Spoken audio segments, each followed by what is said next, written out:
I purchased a really beaten up new 3DS XL from Japan. I got it for very cheap because it was sold as faulty, and obviously it's in extremely poor condition. I sent it to my friend Joey, who diagnosed the fault. He ordered a replacement power board and battery, and that got it firing up. However, the top screen doesn't work.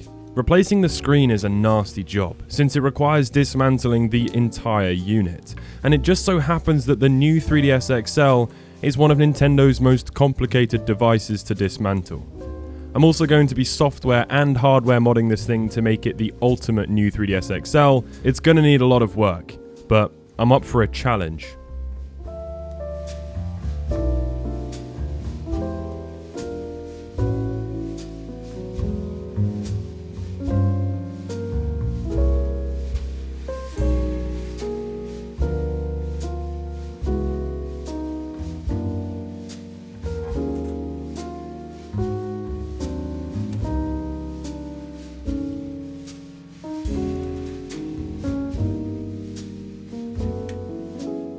Once inside, we can start to remove all of the individual pieces. I've always loved the modular design of the new 3DS XL. It's come in very handy when repairing these, because everything can be purchased individually and replaced. There's a separate board for the power, which is the one that we've replaced. There's also a separate board for the D-pad if that got worn, or a separate board for the cartridge slot if the pins got damaged. As well as that, the micro SD card reader is removable, and so is the joystick. All of these are prone to wear, so I think this was a really cool move from Nintendo.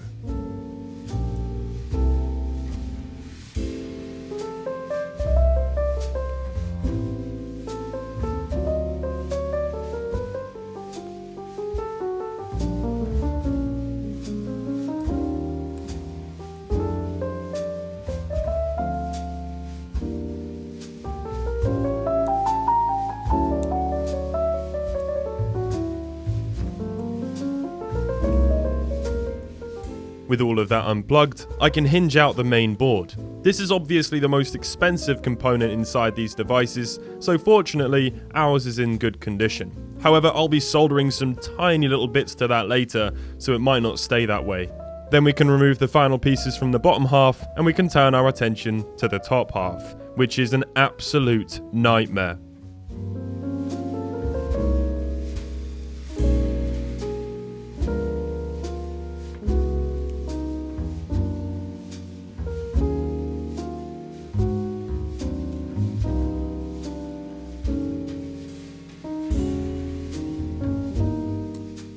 All of the screws that hold the top half together are hidden under these rubber pieces. I'll be replacing the shell so it doesn't matter, but trying to remove these without damaging the shell or tearing the rubber covers is near impossible.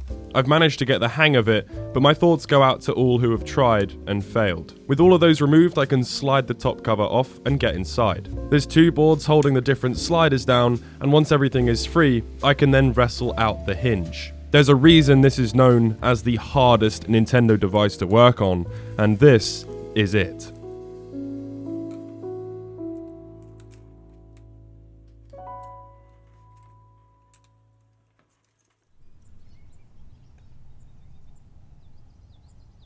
Well, that's everything torn down. I'm very pleased, and I'm relieved. Now, it's time to get the real work started.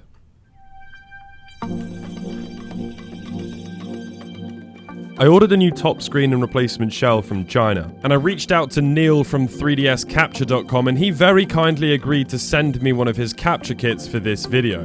I'm beyond excited about this. Previously, obtaining a 3DS console with a capture card inside was unbelievably expensive, since the mods were made in very low quantities and are incredibly difficult to put together. This company has made one of the biggest advances in 3DS capture kits. They cost $120 and minimal soldering is required. It's not cheap or easy, but it's 5 times cheaper and easier than the previous methods, and an infinitely better design. Let's carry on assembling the 3DS, and we can take a look at the installation of the capture card.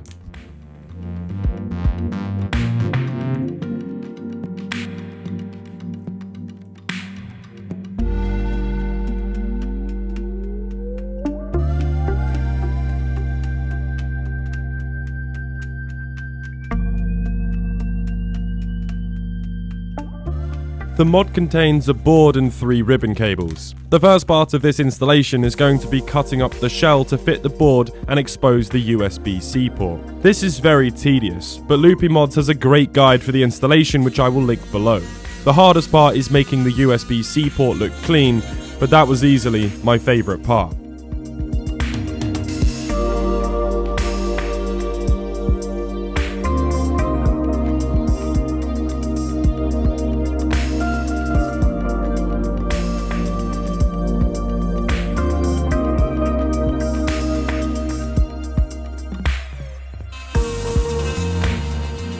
I'm quite happy with how it turned out. Next up, we have to snip the corner of the screen bracket to help the board fit properly, and then we can assemble the 3DS as normal.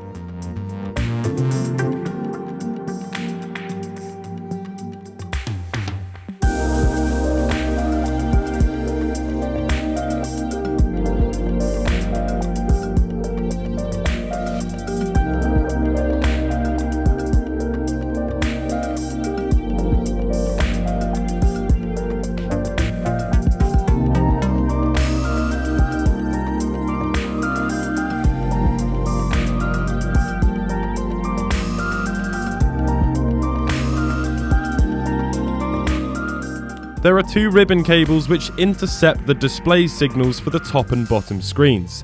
They then have separate little ribbons which will connect to the capture board, which then allows us to output the display via the USB-C port. Everything else is then done in a free piece of software we have to download, but more on that later. Once those ribbon cables are in, we can carry on assembling, and then we have to solder in the audio ribbon cable, which is absolutely terrifying.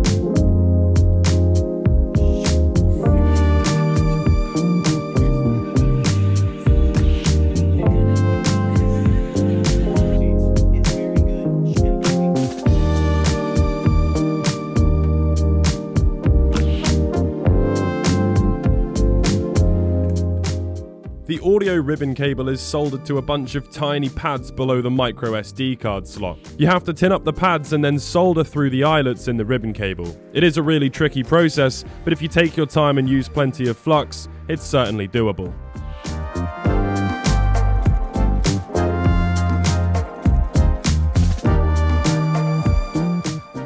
After that, we can connect up the board and screw it down into place. There are 2 wires we have to solder to the charging port of the 3DS, which allows us to then actually charge the device via the USB-C port. It's rather brilliant.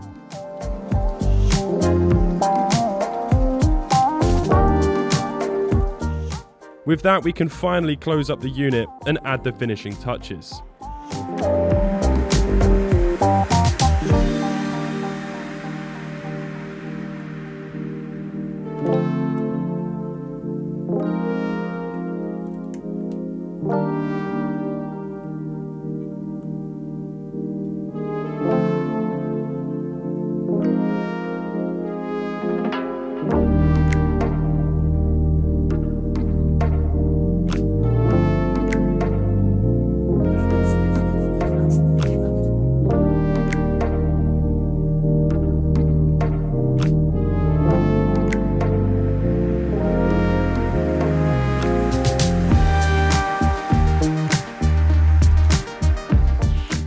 I am so pleased with how this has turned out. I absolutely love the green shell. The USB port I cut out is good enough for rock and roll, so let's give this thing a try.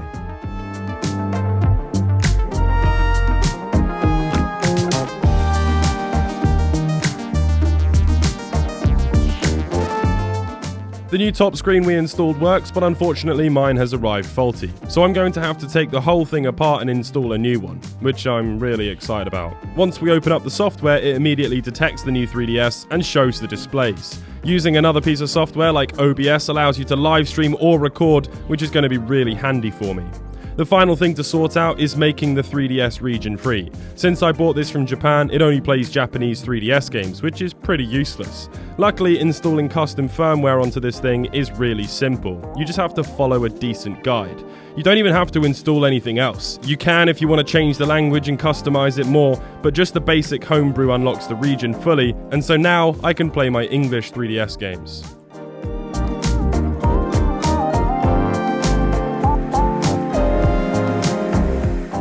It's come a long way, and I'm super proud of it. I really hope you've enjoyed this video. See you again soon.